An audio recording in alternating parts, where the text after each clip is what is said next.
صحیح بخاری حدیث نمبر 13۔ ہم سے حدیث بیان کی مزدد نے، ان کو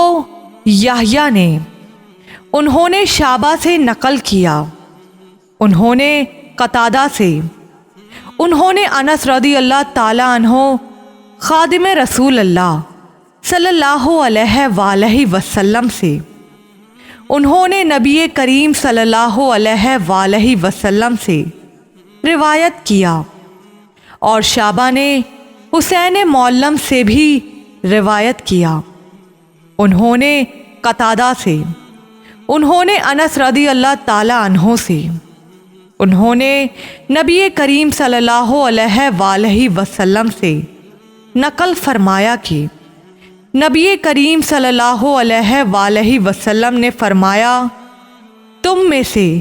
کوئی شخص ایماندار نہ ہوگا جب تک اپنے بھائی کے لیے وہ نہ چاہے جو اپنے نفس کے لیے چاہتا ہے۔